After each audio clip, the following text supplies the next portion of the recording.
کے باوجود بھی میرا کاروبار تو چل رہا ہے. میں سودی کاروبار کر رہا ہوں, لوگ تو میری عزت کر رہے ہیں. مسجد کی کمیٹی کا میں صدر بھی ہوں, میں معززین شہر میں شامل بھی ہوں. لوگ مجھے جلسوں میں مہمان خصوصی بھی بلاتے ہیں. میں ایم پی اے بھی منتخب ہو گیا ہوں, مجھے وزارت کا قلمدان بھی سونپ دیا گیا ہے. وہ میاں اللہ کی نظر میں ان چیزوں کی اہمیت ہی نہیں ہے. یہ چیزیں ہوتی کیا ہیں؟ وہ یہ نہیں چھینتا, وہ ہدایت چھینتا. وہ روٹی نہیں چھینتا, وہ تو نمرود کو بھی روٹی دیتا تھا. اس نے کبھی سورج کو منع نہیں کیا کہ اس کے گھر میں روشنی نہ کر. یہ حامان کا گھر ہے, یہ قارون کا گھر ہے, یہ میرے دشمنوں کا گھر ہے, اس کے گھر میں روشنی نہیں ہونی چاہیے. چاند کو کہتا ہے اپنی کرنیں بکھیر, سورج کو کہتا ہے اپنی روشنی بکھیر. جس طرح باجزید کے گھر میں روشنی ہوتی ہے, اس مکار کے گھر میں بھی ایسی روشنی ہوتی ہے. فرق نہیں پڑتا. تو وہ کرم نوازیاں تو نہیں رکتی, لیکن اللہ جب کسی سے ناراض ہوتا ہے تو اس سے ہدایت کی توفیق سلب کر لیتا ہے, تو اعلان جنگ ہوتا ہے. تو پھر وہ ٹکرے بھی مار رہا ہو تو اس کی رسم کی نماز ہوتی ہے, اس کا ماتھا جھک رہا ہوتا ہے, دل نہیں جھک رہا ہوتا, کیونکہ ہدایت سلب کر لی گئی. جب اندر سے روح ہی نکال لی جائے تو باقی بچتا کیا ہے. یہ بات ذہن میں رکھیے گا کہ اللہ تعالیٰ جل شانہ نے ہمیں جن کاموں سے روکا ہے, جن کاموں سے منع کیا ہے, ان کاموں کے کرنے میں ہمیں کبھی بھی بھلائی اور خیر نہیں مل سکتی. یہ ہم جب اچھی طرح سے ذہن نشین کر لیں, اگر اللہ پر ہمارا یقین اور یقیناً اس پر ہمارا ایمان ہے, تو پھر وہ امر جو اللہ کی طرف سے جن سے روک دیا گیا, تو ہم کبھی بھی ان کے قریب تک نہ جائیں. اور جن کاموں کے کرنے کا اسے حکم دیا گیا, اس کی حکمتیں نہ بھی ہمیں معلوم ہو. آج جدید سائنس تحقیقات کرتی ہے تو ہمارے سامنے آتا ہے کہ وضو کے کیا فوائد ہیں. آج ہمیں لوگ بتاتے ہیں کہ جناب آپ امامہ باندھیں گے تو سن سٹروک سے بچ جائیں گے. آج دنیا تحقیق اور جستجو کر کے نماز اور دوران خون اور جو ہے وہ نماز کی برکتیں اور کتنی بیماریوں سے نماز کے ذریعے سے بچنے کی کہانیاں سناتے ہیں. اچھی بات ہے, نماز سے صحت پہ اثر پڑتا ہے. یہ اچھی بات ہے کہ وضو سے بہت ساری بیماریوں سے نجات ملتی ہے. یہ اچھی بات ہے کہ سر پہ امامہ باندھ لے تو سن سٹروک سے بچ جاتے ہیں. یہ اچھی بات ہے کہ آپ روزہ رکھتے ہیں تو کینسر جیسے امراض سے آپ کا بچاؤ ہوتا ہے. یہ اچھی بات ہے کہ فلاں عمل کرتے ہیں تو فلاں ہوتا ہے. لیکن صاحب, ہم سن سٹروک سے بچنے کے لیے امامہ نہیں باندھتے, ہم محمد عربی کی ادا کے لیے باندھتے ہیں. دوران خون کے لیے نماز نہیں پڑھتے, ہم رب کے حضور سجدہ ریزی کے لیے اس کے حضور اپنی نیاز مندیوں کا سر جھکاتے ہیں. تو حکمتیں بھی ہیں, وہ برکتیں ذیل میں آتی ہیں. تو یہ بات ذہن میں رکھیے گا. غزنوی کا وزیر اس سے حسد کرتے ہوتے تھے کہ اس میں کیا خصوصیت ہے کہ بادشاہ اسی کو اہمیت دیتا ہے. ایک دن بادشاہ نے کوئی تربوز کاٹا, کوئی خربوزہ کاٹا یا کوئی اور ایسی چیز تھی, تو جس کو بھی دیا تو وہ کڑوا تھا, تو اس نے چوہی چکھا تو پھینک دیا.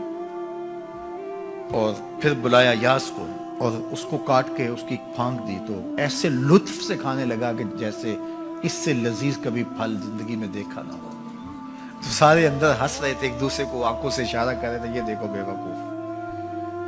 تو بادشاہ رک گیا اور کہا کہ یاس, یہ جو فروٹ تم نے کھایا ہے یہ میٹھا تھا یا کڑوا؟ کہا بادشاہ سلامت کڑوا. تو کہا پھر اتنے ذوق سے کیوں کھایا؟ کہا کہ اس ہاتھ سے میں نے میٹھی نعمتیں کھائی ہیں, آج کڑوی ملی ہے تو تھوک دوں؟ کہا ایسا نہیں ہو سکتا. تو میاں کڑوا ہو تو وہ بھی قبول کیا جائے, نفس پہ شاک ہو. کڑوی وہ چیز ہوتی ہے جو نفس پہ شاک ہوتی ہے, نفس کرنا نہیں چاہتا, لیکن اس کے باوجود تمہارا دل کہے نہیں یہ مالک کی طرف سے ہے. سخت سردی ہے, گرمی کی شدت ہے, پانی ٹھنڈا ہے اور موسم سرد ہے, پانی گرم ہے اور موسم بھی گرم ہے, رات کا پچھلا پہر ہے, تھکے ہوئے ہیں, لیکن آپ اس کے باوجود بھی اپنے رب کے حکم کو بجا لاتے ہیں. نفس پہ شاک ہے, لیکن سینے میں ٹھنڈ ہی نہیں پڑتی جب اس کے حضور سجدہ ریزی نہیں کر لیتے. تو اس کے حکموں کو بجا لانا اور اپنے نفس کو پیچھے کر دینا اور اپنی خواہشات کے گلے پہ چھری پھیر دینا اور مالک کی رضا میں اپنے آپ کو گم کر دینا, یہی زندگی ہے اور یہی بندگی ہے. تو اس لیے مجھے اور آپ کو اس بات پہ غور اور تدبر کرنا چاہیے کہ ہم اس مختصر زندگی کو اللہ کے احکام کی مطابقت میں گزارنے کا عزم کریں، وہ بات چھوٹی سے چھوٹی ہو یا وہ بات بڑی سے بڑی ہو، وہ احکام ہماری زندگی کے اندر نافذ العمل ہو۔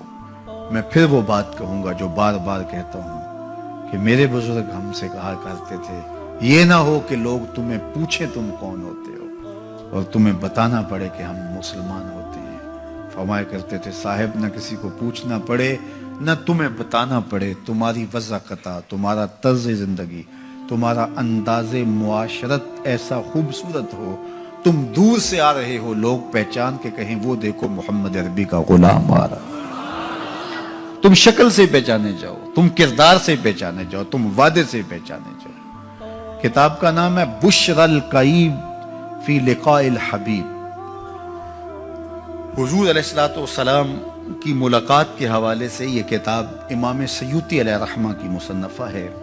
اس میں ایک واقعہ انہوں نے لکھا کہ ایک شخص قبر میں اترا اور نکیرین آئے اور انہوں نے سوال و جواب کا سلسلہ کیا، من ربوں کا، ما دینوں کا۔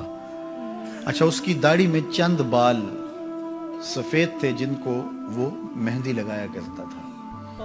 تو جب منکر نے کہا کہ من ربوں کا، تو نکیر نے اس کا ہاتھ پکڑ کے پیچھے کھینچتے ہوئے کہا، اس سے سوال پوچھ رہا ہے، تو دیکھ نہیں رہا اس کی داڑھی میں اسلام کا نور چمک رہا ہے، اس کی داڑھی میں اسلام کا اجالا تمہیں دکھائی نہیں دے رہا؟ تو تمہاری وضع قطعی ایسی ہو کہ فرشتے بھی دیکھیں کہ یہ حضور کا غلام آ رہا ہے۔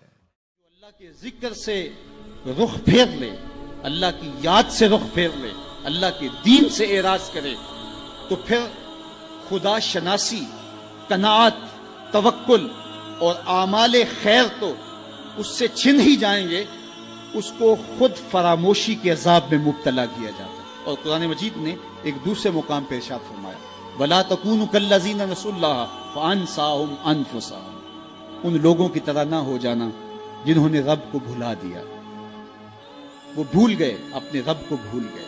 غفلت ایسی طاری ہوئی، سویر سے لے کر شام تک اور شام سے سویر تک دنیا دنیا اور دنیا ہی مقصد حیات بن گیا۔ دنیا میں آئے کس لیے تھے، مقصد کیا تھا، بھول گئے۔ میلہ دیکھنے کے لیے آئے تھے، گھر کا راستہ بھول گئے۔ اللہ اکبر۔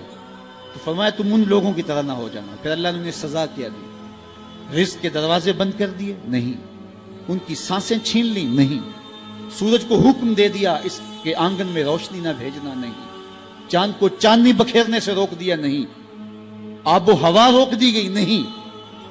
انہیں کیا سزا ملی جنہوں نے رب کو بھلا دیا؟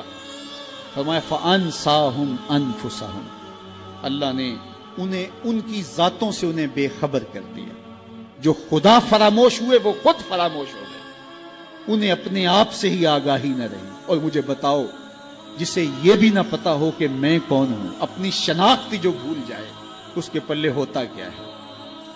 اقبال نے کہا تھا نا، اپنے من میں ڈوب کر پاجا سراغ زندگی، تو میرا نہیں بنتا تو نہ بن، اپنا تو بن۔ مجھے بتائیے، 6 فٹ کا جوان ہو، قدے راہ نہ رکھتا ہو، اس کی آنکھیں عقابی ہوں، ماتھا کشادہ ہو، رنگ چمک رہا ہو، ہونٹ گلابی ہوں، لیکن اس کی قمیص کے پیچھے گھر کا ایڈریس لکھا ہو کہ کسی کو ملے تو اس ایڈریس پہ پہنچا دے، تو آپ اس کا چہرہ دیکھ کے کہتے ہیں واہ کیا جوان رانا ہے، کیا اس کے ہونٹ گلابی ہیں، کیا نرگسی آنکھیں ہیں، کیا خوبصورت چہرہ ہے، کیا شمشاد قد ہے۔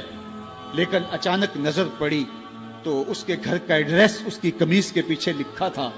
آپ نے کہا میں نے دور سے دیکھا، اس کا تو توازن عقلی ہی ٹھیک نہیں، یہ تو بیچارہ جو ہے وہ پاگل ہے۔ تو قد کاٹ ہونے کے باوجود گھر کا ایڈریس پیچھے لکھ دیا گیا، تو اب ہر کوئی سمجھتا ہے کہ یہ بیچارہ فہم و ادراک کے نور سے خالی ہے۔ قدے رانا پہ ترس آنے لگ جاتا ہے، اور وہ آنکھیں جن میں ڈوب جانے کو، جھیل جیسی آنکھوں میں غوطہ لگانے کو جی چاہتا تھا، تو اب ترس آنے لگ جاتا ہے کہ یہ بیچارہ تو خود فراموش ہے۔ اللہ فرماتا ہے جس نے رب کو بھلا دیا، تم یہ نہ دیکھو اس کے بنگلے کتنے ہیں، یہ نہ دیکھو اس کے پاس کوٹھیاں کتنی ہیں، یہ نہ دیکھو اس کی چمکتی ہوئی کتنی لمبی گاڑی ہے, یہ نہ دیکھو کہ عالی نسب ٹاؤن کے اندر اس کا گھر ہے, یہ نہ دیکھو اس کا بینک بیلنس کتنا ہے, ہاں یہ بھی نہ دیکھو اس کے پاس وزارت کا قلم دان ہے, یہ بھی نہ دیکھو کہ یہ وزارت عظمیٰ کی کرسی پہ بیٹھا ہوا ہے, یہ بھی نہ دیکھو کہ اقتدار کی مسند پہ جھولتا ہے, یہ بھی نہ دیکھا ہو کہ یہ ڈائس پہ کھڑے ہو کے نعرے لگاتا ہے, لوگ آگے سے جواب دے کے واہ واہ کے ڈونگرے برساتے ہیں. کہا اس کی قمیض کے پیچھے لکھا ہوا ایڈریس پڑھ لو, فَأَنْسَاهُمْ أَنفُسَهُمْ, یہ وہ شخص ہے کہ جو اپنا پتہ بھول چکا ہے, جسے پتہ ہی نہیں کہ میں کون ہوں, اس دنیا پہ آیا کیوں, جو آ کے بھول گیا ہے اسے گھر کا رستہ ہی نہیں مل رہا, اور یہ بھاگا پھر رہا دنیا کے اندر. کیا بتائیں حباب کیا کار نمایاں کر گئے, بی اے کیا, نوکر ہوئے, پینشن ملی اور مر گئے, زندگی کا مقصد ہی نہیں ملا. کہا جو اس دنیا میں اندھا رہا کل قیامت کے دن بھی نابینا اٹھایا جائے گا. اس سے ان آنکھوں کی بے نوری مراد نہیں ہے, اس سے دل کی بے نوری مراد ہے. اسی لیے اقبال نے کہا تھا دل بینا بھی کر طلب خدا سے, کہ آنکھ کا نور دل کا نور نہیں ہے. آنکھ کا نور اور ہے, دل کا نور اور ہے. تو ہم دنیا کی مادی چمک کو دیکھتے ہیں, میرا مالک کہتا تمہارا دل ستھرا ہونا چاہیے. تمہارا منہ کالا ہو تو کوئی بات نہیں ہے, دل کالے نالوں منہ کالا چنگا, جے کو یہ رمز پچھانے ہو. اصل تو دل کی پاکیزگی ہے, اور دل رب کے ساتھ وابستہ ہو, اس کے رسول کے ساتھ وابستہ ہو. تو جس نے اللہ کے دین سے رخ پھیرا, اعراض کیا, تو پھر اس کا نتیجہ کیا ہو کہ اس کی زندگی تلخ ہو جائے گی.